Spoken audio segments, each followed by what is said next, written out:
Hey all, welcome to ShareTreck. Today we're going to talk about Caribou Biosciences. They report earnings on 18th of March. Some subscribers have requested this video, so let's get started. Welcome back. Caribou Biosciences has a promising pipeline of 3 CAR T-cell therapies focusing on hematologic indications. The first one is CB010, which is in phase 1 clinical trial for relapsed or refractory B-cell non-Hodgkin's lymphoma.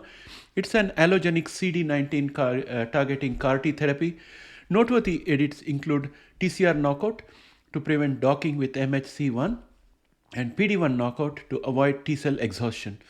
Then we have CB011, which is in phase 1 clinical trial for relapsed or refractory multiple myeloma, utilizing allogenic anti-CBMA CAR T therapy. And then the third one we have is CB012, which is allogenic anti-CLL-1 CAR T therapy for treatment of relapsed or refractory acute myeloid myeloma. It involves 5 edits, including immune cloaking to protect from NK cell-mediated toxicity. And it suffices to say that among all these things, I do not see any monetization event in 2024. And then let's look at the latest news that we have. It's the news that the company has entered into licensing agreement with Precision Biosciences. Precision Biosciences has granted Caribou Biosciences a non-exclusive worldwide license for a foundational cell therapy patent family. The license allows targeted insertion of a sequence encoding an exogenous antigen binding receptor into the T cell receptor alpha constraint or TRAC gene locus of human T cells through a single gene edit. And this agreement involves upfront payment, royalties on net sales, and potential milestone payments. And I think when I look at this news, I have 2 reactions. First is that this encourages me in the sense that Caribou is open to adopt superior technology, willing to pay for it in order to make their allogenic therapies more effective.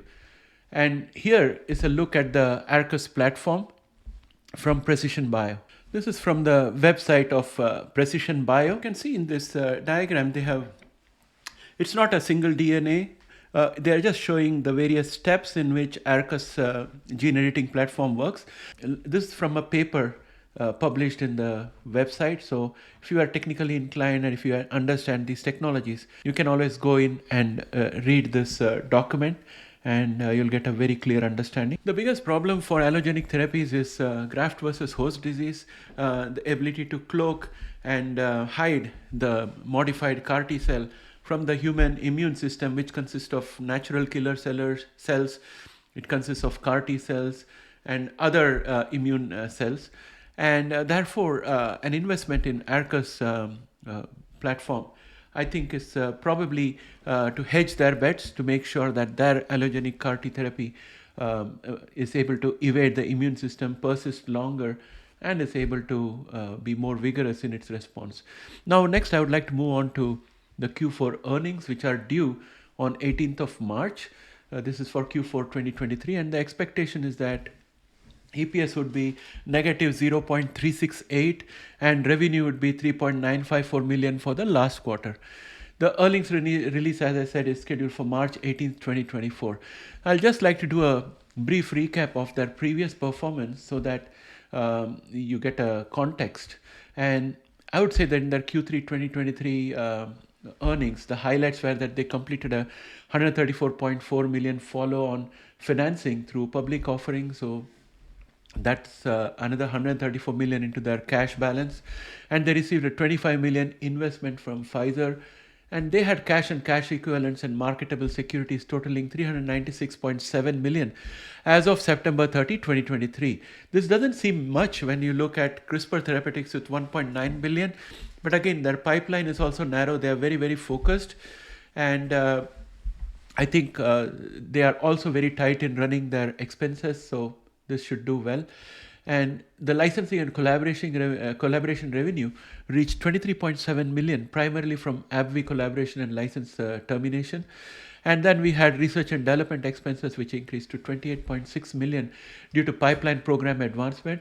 And their general and administrative expenses decreased to 9.7 million, primarily from lower patent prosecution and maintenance costs. And then we have their cash position, which is expected to last until Q4 2025. So this is the 396.7 million of cash that they have as of 30th September 2023. It is expected to help them to fund their current operating plan up to Q4 of 2025, which means that probably somewhere in the middle of 2025 there might be either a debt issue or there might be an equity issue or something like that, unless there are some major collaboration which gives cash, given that there is no monetization happening right now of any of the therapies in the pipeline. The NVIDIA results have spiked the market and we are all at an elevated level. What will happen to the market and what will it be like when Caribou reports on March 18th? I don't know. Will Caribou be able to meet the analyst expectation for another quarter in succession? Will we see even more enhanced cost control in terms of cash burn? Answers to these questions will determine ongoing pricing of Caribou Biosciences. We'll revisit this company after the earnings. Now let's take a quick look at their price chart. So this is the price chart for Caribou Biosciences. Each of this candle is a one-day candle. As you can see, we are forming a huge pennant out here. It's a nice consolidation.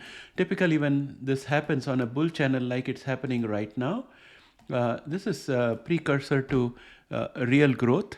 And I think we are looking at a very strong pattern out here, technical pattern out here. And typically, as you guys know from the past experience, a bullish pennant always breaks out on the upside, and you can see the attempt to break out here. And we have the support coming here at on the bottom. So the price can't go below this, and the price has to break out above. So that's what I am expecting. And if I look at the RSI, it's looking conducive because there's plenty of room for the RSI before it becomes overbought. And the momentum is increasing, not as fast, but pretty good. And there was a rapid ascent. So this consolidation is kind of forming a base on which further growth can be built. So Caribou definitely is looking very bullish right now to me on this chart. And of course, their upcoming earnings on the 18th of March might probably create some kind of ripples. As we approach closer to 18th of March, there will be a little bit of hesitation in the market. So please expect that the way markets generally behave, there could be a price drop before the earnings. And if the earnings are good, probably it will regain its footing. That's the way I look at it. And that brings me to an end of this video. I hope you liked it. I want to do a quick recap because we hadn't spoken about this company in 3 months, except when I did a comparison with CRISPR, but that was not purely focused on Caribou. Let's look forward to the earnings, and I'll do one more video on it after the earnings with whatever points I have to say. I hope you like this video. Please press a like. And if you're not yet subscribed, please subscribe and help grow this channel. Thanks and have a great day.